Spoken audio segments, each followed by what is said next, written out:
First contact and deception. The Galactic Federation's first official contact with Earth happened on a warm Tuesday afternoon in Geneva. Director Elena Santos of the United Earth Defense Force stood before the assembled alien delegation, her gentle smile masking 20 years of military strategic planning. The aliens in their sleek environmental suits and hovering translation devices had no idea they were walking into humanity's most elaborate trap. "Welcome to Earth," Elena said, gesturing to the carefully curated display of human achievements behind her. "We're honored to join the galactic community." The presentation showed hospitals, schools, and agricultural developments, all genuine, but strategically selected to paint humanity as a developing, peace-loving species. High Commander Zixtal, a towering figure whose crystalline body refracted light in mesmerizing patterns, nodded in what their species considered approval. "Your world shows promise, though you are quite primitive by Federation standards." The translator rendered their words in perfect English, missing entirely the slight smirk playing at the corner of Elena's lips. Deep beneath the Swiss Alps, in a bunker unknown even to most world governments, General Marcus Chen watched the proceedings through quantum-encrypted feeds. "Status report," he whispered into his neural link. "Operation Trojan Horse proceeding as planned," came the response from Dr. Sarah Williams, head of Earth's Xenotechnology Division. "Their scanning systems are detecting exactly what we want them to see. The quantum masking field is holding." The Federation delegates moved through the primitive Earth facility, their sensors missing the advanced technology hidden beneath layers of carefully orchestrated camouflage. Every piece of seemingly outdated equipment contained bleeding-edge tech, disguised to appear centuries behind its actual capability. "Your species seems focused on entertainment and comfort," another delegate observed, watching a group of children play in a nearby park. They didn't realize those same children were wearing neural interfaces that linked them to Earth's global defense network, their games doubling as combat simulation training. Elena guided them through a tour of Earth's most advanced military installation, a base deliberately constructed to appear only slightly more advanced than 21st century technology. The aliens noted the chemical rockets, the ballistic weapons, the crude attempts at energy shielding. Their reports would classify Earth as a Level 2 civilization, barely worthy of notice. Meanwhile, in orbital facilities hidden by quantum cloaking fields, human scientists were already reverse engineering the aliens' technology from passive scans alone. Every word, every gesture, every piece of equipment the delegates carried was being analyzed and decoded. "Their overconfidence is their weakness," Chen observed, watching the aliens dismiss yet another primitive human achievement. "They see what they expect to see, a young species stumbling toward the stars." Elena continued her presentation, explaining Earth's limited understanding of faster-than-light travel.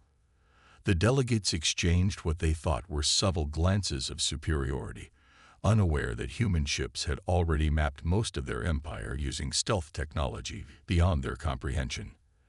As the day drew to a close, Commander Zixtal delivered their verdict. "Earth will be granted provisional membership in the Federation, with appropriate oversight given your developmental stage."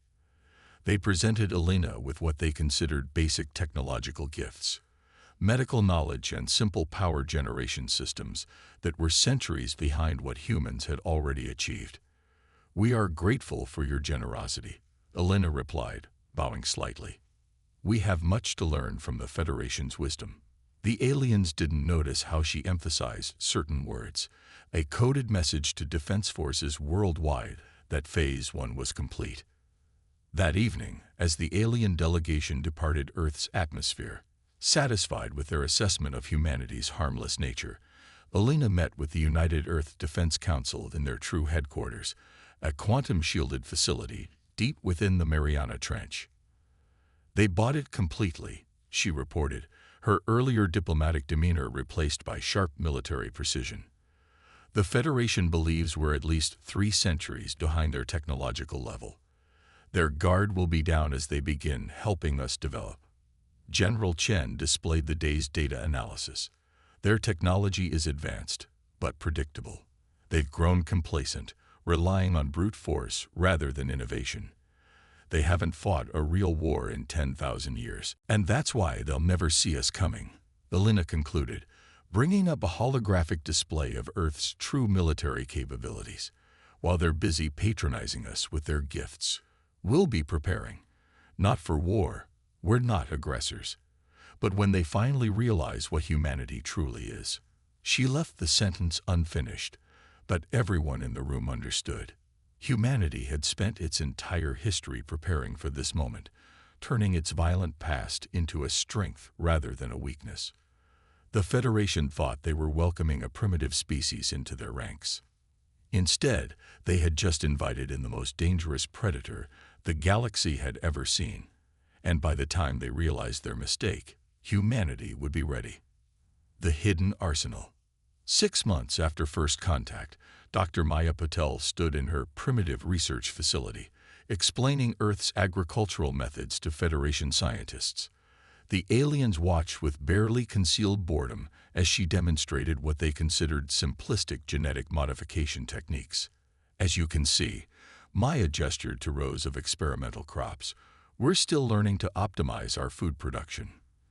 The Federation observers made notes, recommending basic agricultural assistance packages. They completely missed that each plant was a sophisticated biological sensor, mapping their energy signatures and testing their resistances. In orbit, Federation ships delivered what they considered humanitarian aid. They never realized that every piece of their gifted technology was being systematically disassembled in quantum-shielded laboratories, revealing weaknesses that would prove fatal in the conflicts to come. Commander Zixtel's successor, Admiral Venrix, supervised the Federation's Earth integration program from their flagship. Their progress is remarkable for such a young species, they noted, watching humans eagerly adopt Federation technology. Perhaps too remarkable. But any suspicion was dismissed by humanity's carefully crafted appearance of wide-eyed enthusiasm. When Federation mentors explained basic space flight principles, humans responded with such seemingly genuine amazement that the aliens never questioned why their students grasped complex concepts so quickly.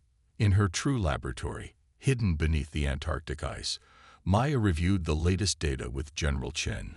The biological analysis is complete, she reported, displaying complex molecular structures. Every plant in that demonstration garden has mapped their cellular structure. We now know more about their biology than they do. Chen nodded, studying the results. And their humanitarian technology. Better than we hoped. Dr. Williams' team has already identified 17 critical vulnerabilities in their shield systems. They're so convinced of their superiority that they've never bothered to patch basic quantum-level flaws. Across Earth, similar scenes played out. Federation observers watched humans struggle with advanced concepts, never realizing they were being studied just as intently. Every interaction was a data point, every demonstration a chance to probe for weaknesses. In the Sahara Desert, Federation engineers helped construct a basic solar power facility. They didn't know the entire desert had been converted into a massive sensor array, mapping their ship's energy signatures. The very sand beneath their feet contained billions of nanosensors, gathering data on their every movement. Under the Pacific Ocean, what the Federation believed to be primitive research submarines were actually testing prototypes of weapons designed specifically to target their weaknesses. The aliens' own arrogance had given humanity unprecedented access to their technology, their biology, and their tactical doctrine. They're beginning Phase 3 of the integration program, Chen informed the Defense Council. They'll start sharing military technology soon, thinking they're helping us defend against real threats. The irony wasn't lost on anyone present. Maya's holographic image flickered as she joined from Antarctica.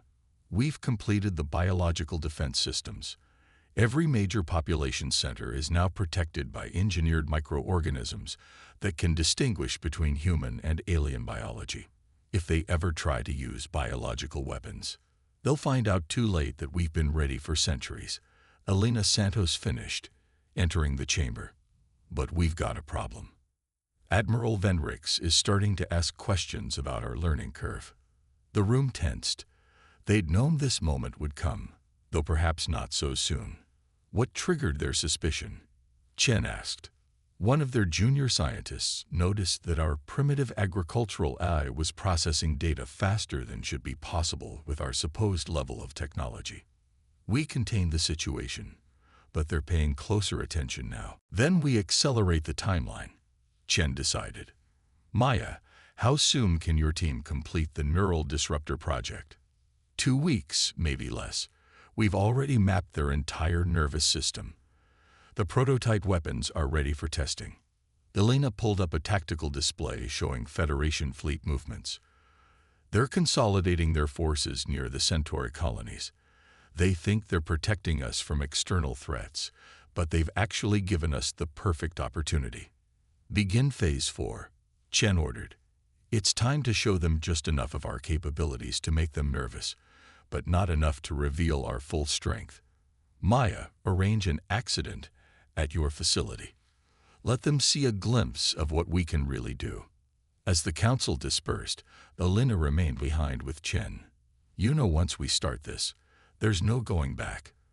The moment they realize we've been playing them, they won't realize anything, Chen assured her.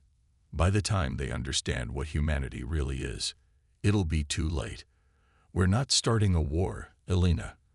We're preventing one by showing them exactly why they should fear us. In her Antarctic lab, Maya began preparations for the controlled revelation of human capabilities. The Federation was about to learn that every piece of primitive human technology they'd dismissed was part of an elaborate weapon system. Every friendly gesture had been a calculated move in a game they didn't even know they were playing. The greatest trick humanity had ever pulled wasn't convincing the galaxy they were harmless. It was making sure that by the time anyone realized differently, humanity had already won. The awakening. The accident at Dr. Maya Patel's agricultural research facility happened on a cloudless morning. Federation Inspector Krulver was conducting a routine evaluation when the facility's primitive defense systems suddenly activated. In the chaos that followed, the aliens caught their first genuine glimpse of human capability. Emergency containment protocols engage, Maya announced calmly, as shield systems far beyond Federation understanding snapped into place. The aliens watched in growing horror as plants they had dismissed as simple experiments transformed, revealing complex biomechanical properties that their scanners couldn't even classify. Admiral Venrix, monitoring from orbit, felt the first real stirring of fear. Impossible, they whispered, watching readings that contradicted everything they thought they knew about human technological advancement. Run the scans again. But the data didn't lie. Hidden beneath the facade of primitive Earth technology was something far more sophisticated than anything the Federation had encountered in 10,000 years of space exploration. In the facility's control center, Maya exchanged a subtle nod with Elena Santos. The planned revelation was proceeding exactly as intended. We can explain. Maya began, her voice carrying just the right note of desperate apology. We were only trying to improve crop yields. The Federation observers weren't listening. Their attention was fixed on their scanning devices, which were showing energy signatures that shouldn't exist in a Level 2 civilization. More disturbing was how these readings seemed to be coming from everywhere: the plants, the soil, even the air itself. Deep in his command bunker, General Chen watched the Federation's reaction through quantum-encrypted feeds. They're starting to understand, he noted to his staff. Initiate Phase 4 contingencies. Across Earth, carefully hidden systems began powering up. Not enough to reveal humanity's full capabilities, but sufficient to let the Federation know they had severely miscalculated. In orbit, their ship's sensors detected energy spikes from every continent, every ocean. Admiral, one of Venrix's officers reported, their crystalline form vibrating with anxiety. We're detecting similar signatures from all human installations. The agricultural facility. It wasn't an isolated incident. Venrix processed this information with growing dread. They had spent months studying humans, cataloging their weaknesses, noting their technological limitations. But now, looking at the data streaming in from Earth, a terrible suspicion began to form. "Show me the original scans from first contact," they demanded. "Compare them to current readings." The comparison confirmed their worst fears. The primitive technology they had observed during their first visits to Earth hadn't been primitive at all. It had been deliberately engineered to appear that way, hiding capabilities that now seemed almost mythological in scope. In Geneva, Elena Santos received an urgent communication from the Federation flagship. Admiral Venrix requests an immediate explanation for the energy signatures we're detecting. She reported to the Defense Council. "They're also demanding access to all human research facilities." "Give them nothing," Chen ordered. "Maintain minimal contact protocols. Let them wonder. Let them worry." Maya's voice joined the conversation from her facility. "The Federation observers are attempting to access our secondary systems. Should I let them see what happens when they try?" "Proceed," Elena authorized. "Show them just enough to make them understand their mistake." When the aliens attempted to breach the facility's security, they encountered defenses that seemed to defy physics itself. Their most advanced hacking tools were casually brushed aside by systems that shouldn't have existed for at least another 1,000 years of technological development. "How?" Krelvor demanded, their translator struggling to convey their mix of fear and awe. "How is this possible?" Maya smiled, dropping the pretense of submission that had characterized all previous human interactions with the Federation. "Inspector, did you ever wonder why humans spread across our planet so quickly? Why we advanced from stone tools to spaceflight in a mere fraction of the time it took other species?" In orbit, Venrix was reaching the same terrible conclusion. They had assumed humanity's violent history was a sign of primitive development. Now they realized it was something else entirely. Every war, every conflict, every struggle had driven human innovation at a pace that no other species could match. "Send word to the Federation Council," Venrix ordered. "Earth is not what we thought. The humans, they're not primitive. They're not even what we would classify as advanced." They paused, watching as more energy signatures bloomed across the planet below. "There's something else entirely." On Earth, Chen received confirmation that the Federation fleet was pulling back, establishing a defensive perimeter around the planet. "They're finally beginning to understand," he noted with grim satisfaction. "But they still don't grasp the full truth." "And what truth is that?" Elena asked, though she already knew the answer. "That everything they've seen today, every capability we've revealed, is still just the surface. We're not showing them our true strength. We're showing them what we want them to see." As night fell over the agricultural facility, Maya watched the Federation observers hurriedly evacuate, their previous condescension replaced by barely concealed panic. The facade of human technological inferiority had cracked, revealing just enough of what lay beneath to terrify them. But the real revelation was still to come. The Federation was about to learn that humanity hadn't been preparing for war despite their violent history. They had been preparing for war because of it, and they had just revealed enough of their capabilities to ensure that the Federation would think very, very carefully about their next move. Turning the tide. The Federation's response to their discovery came swiftly. Within days, a battle fleet of unprecedented size appeared at the edge of the solar system.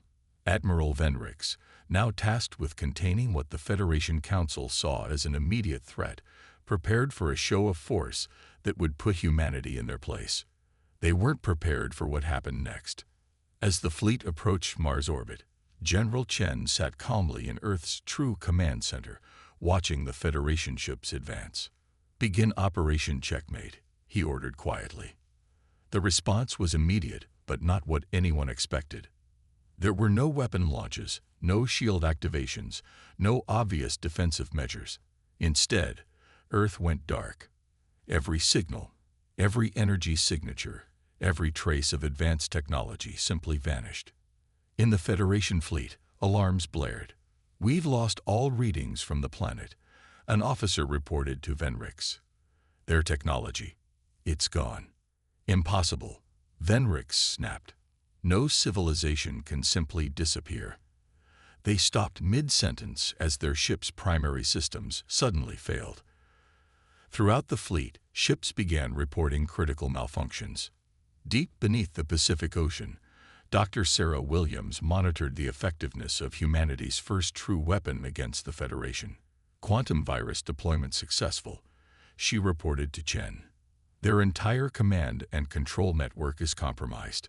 The virus wasn't designed to destroy the Federation ships. Instead, it did something far more insidious.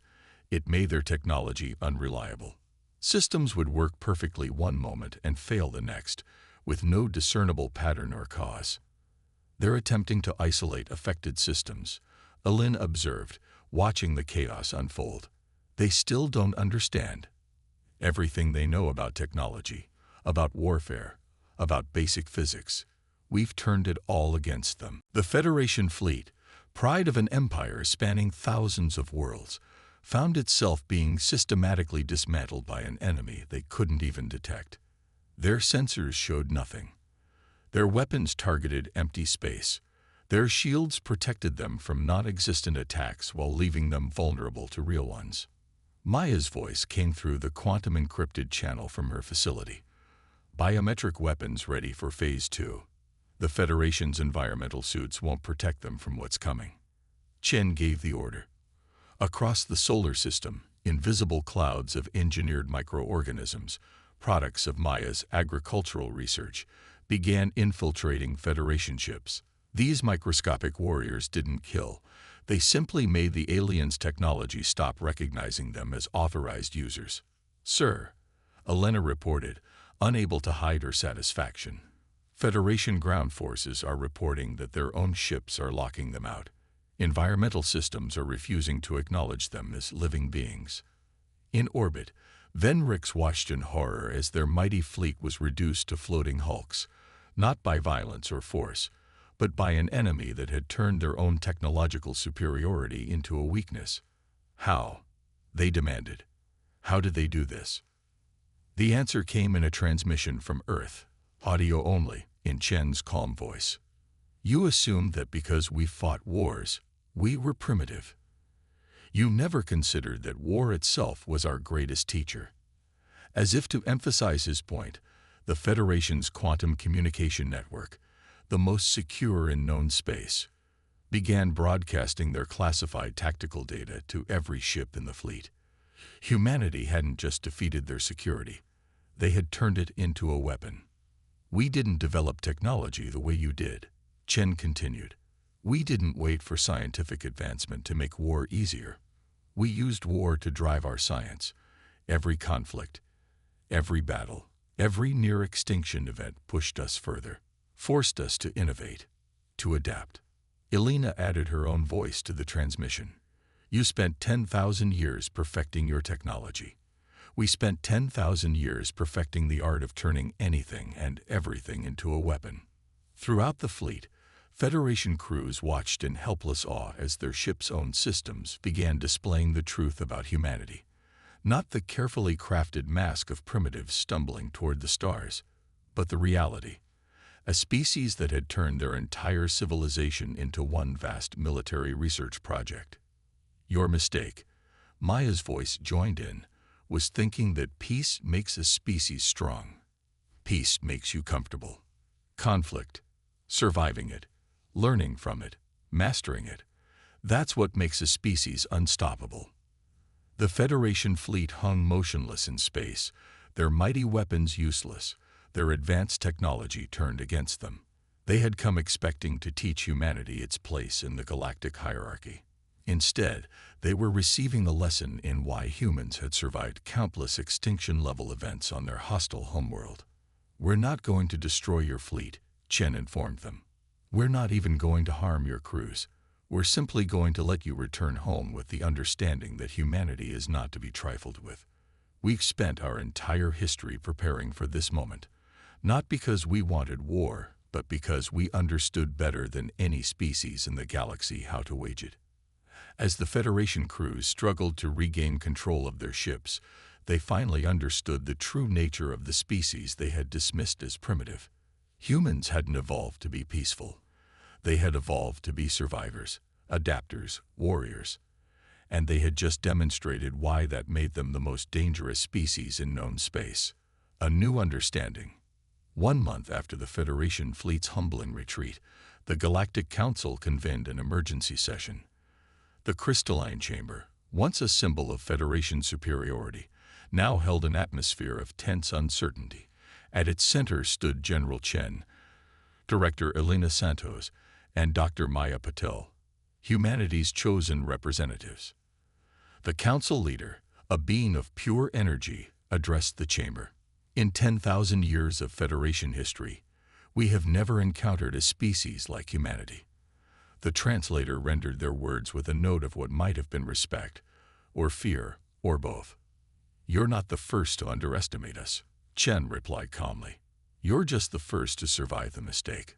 Holograms appeared throughout the chamber, showing the Federation fleet's complete vulnerability during the recent confrontation. The council members watched in silence as their most advanced technology was rendered useless by methods they still couldn't understand. "Your ships were never in any real danger," Elena explained. "What you experienced was merely a demonstration, a fraction of our defensive capabilities. We could have destroyed your fleet, but that would have taught you the wrong lesson." Admiral Vendrix, now serving as the Federation's military liaison, shifted uncomfortably. "And what lesson were we meant to learn?" Maya stepped forward, her scientific credentials now carrying a weight that made even the most advanced Federation researchers pay attention. "That humanity's greatest strength isn't our technology, or our weapons, or even our capacity for violence. It's our ability to choose when not to use them." The chamber erupted in murmurs as Maya activated her own holographic display. It showed Earth's history, not the sanitized version they had initially presented to the Federation, but the real story. Every war, every conflict, every near-extinction event that had forged humanity into what they were. "You saw our wars as proof of our primitive nature," Chen continued. "You never understood that each conflict taught us not just how to fight better, but why we should avoid fighting whenever possible. We don't wage war because we're primitive. We wage it because we understand its cost better than any species in the galaxy." Elena took over, her diplomatic skills now backed by the undeniable demonstration of human power. "We're not asking to rule the Federation. We're not even asking for special treatment. We're simply informing you that the old paradigm of advanced species guiding younger ones no longer applies." The council leader's energy form pulsed with what might have been curiosity. "What are you proposing?" "A new kind of relationship," Elena replied. "One based on mutual respect rather than perceived superiority. You have much to teach us about the galaxy, its peoples, its history. But we also have things to teach you." "Such as?" asked a crystalline council member. "Innovation. Adaptation. The strength that comes not from avoiding conflict, but from learning to rise above it. And most importantly, the wisdom to know when to fight and when to make peace." Maya's holographic display shifted to show Earth's current state, a world that had mastered both the art of war and the science of peace. "We've spent our history preparing for war precisely so we would never have to wage it unnecessarily. Every weapon we've developed, every defense we've created, exists to prevent conflict, not provoke it." The council chambers fell silent as the implications sank in. Humanity had revealed itself not just as a military power, but as something unprecedented in galactic history. A species that had turned their violent past into a foundation for lasting peace. "The Federation stands at a crossroads," Chen concluded. "You can continue to view us as a threat to be contained, in which case we will demonstrate why that would be unwise. Or you can accept us as equals, allies who understand both the necessity of strength and the importance of restraint." The council leader's form sparkled with new intensity. "And if we choose the latter, then humanity will share not just our technology, but our perspective. We'll teach you what we've learned from our history, how to be strong enough to wage war, and wise enough to avoid it. How to turn conflict into progress, competition into innovation. Elena stepped forward with a final proposal. The galaxy is changing. New threats, new challenges will emerge. The Federation needs to evolve. To learn what humanity has learned, that true strength comes not from avoiding conflict, but from learning to grow through it. The council chambers buzzed with discussion as the implications became clear. Humanity wasn't offering submission or even alliance in the traditional sense. They were offering something the Federation had never considered, a complete paradigm shift in how civilization itself could function. As the council prepared to vote on humanity's proposal, Maya shared a knowing look with her colleagues. The Federation was about to learn the greatest lesson of all, that the most dangerous species in the galaxy could also be its greatest teachers. The age of Federation superiority was over. The age of human innovation was about to begin, and the galaxy would never be the same.